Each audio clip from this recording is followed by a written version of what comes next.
There we come to the eighth and final sign in John's Gospel. And this is the final chapter of the Gospel.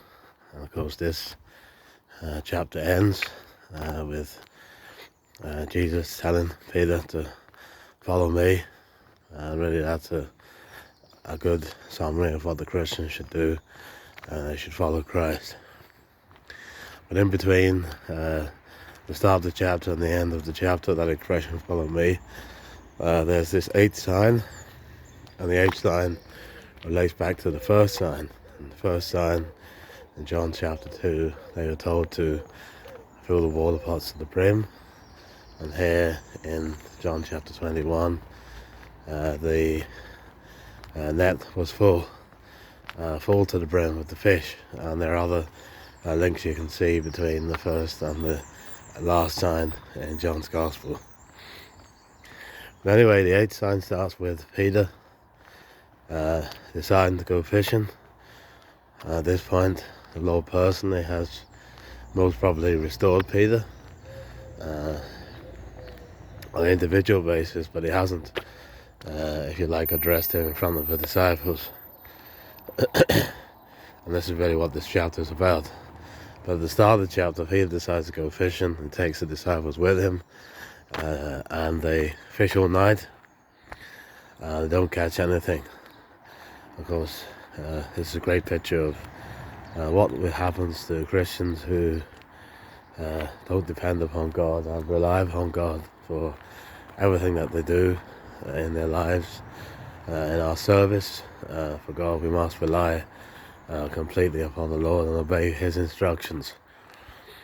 What happens is that they no doubt go fishing overnight, and they catch absolutely nothing, and they're frustrated and they're tired, and they're about to give up, as it were. And then Jesus is on the shore, and he asks them, "Children, have you any food?" Of course, they have to answer no, and that's another parallel with the first sign. The first sign, there was no wine. In the second and the last sign, there was no fish. There was no food to be caught. And then Jesus gives instructions, like he did in the first sign. In the first sign, it was fill the water pots to the brim. In this sign, it was cast a net on the right side of the ship. Then, to the credit of the disciples, they obey what Jesus Christ says, and it says they caught a great multitude of fishes. So a great crowd of fishes were caught into the net when they obeyed the instructions that Jesus gave. And this was the principle that was to affect their service as Jesus goes back to heaven.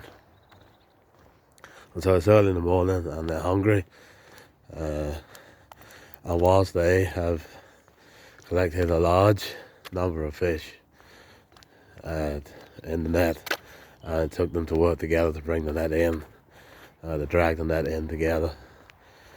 We see that on the shore Jesus is there, and Jesus wants breakfast with them. Really the idea in John 21 is that their breakfast, and Jesus has fish and bread. He has it ready, and shows us actually what Jesus wants more is our fellowship with him. He wants us to spend time in his presence, in his word, in prayer, and just spend time with him. He wants that more than their service, and ultimately he wants us to be completely devoted to him. And of course we can't help but notice that there was a fire of coals there, and that goes back to John chapter 18, to Peter's denial. And where he denied the Lord, it says there's a fire of coals there. But here in John 21, there's a fire of coals for Peter's restoration. The Lord asked him 3 times, "Do you love me?" And of course Peter answered in the affirmative 3 times. And then it said it was grieved because he asked him the 3rd time, "Do you love me?" But either way, Jesus then commissions Peter, "Feed my sheep." feed my lambs, shepherd my sheep. And here we see that love for Jesus Christ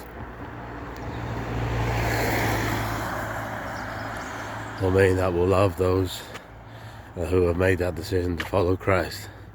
And this was obviously Peter's role in the future. And of course, when we look through the Bible, we see this pattern in the book of the Acts, in the early chapters of Acts, and in the middle chapters, we see Peter's role in bringing the gospel and seeing believers transformed. And then, of course, when we go to 1st and 2nd Peter, we actually have his written ministry, his ministry to the believers scattered. And the first letter and the second letter, a general word of encouragement to those believers. So the chapter ends with Jesus saying to Peter, "Follow me." And so I hope you've enjoyed looking at these 8 signs. I suppose from the 8th sign, the most important thing to realize is that Jesus wants to have a relationship with every single person, and for Christians, he wants them to prioritize fellowship with him over their service.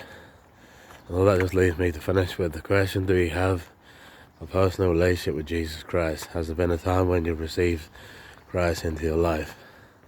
Because you can't really follow Christ unless you first have a relationship with Christ. So if you don't have that relationship, my prayer is that you'd ask Jesus Christ into your life. Acknowledge that you're a sinner. That we're all sinners, and ask for his forgiveness and to receive him into your life. And he can change your life like he changed Peter's life, and continue to change it until he went into eternity. Thank you for watching. Have a good day.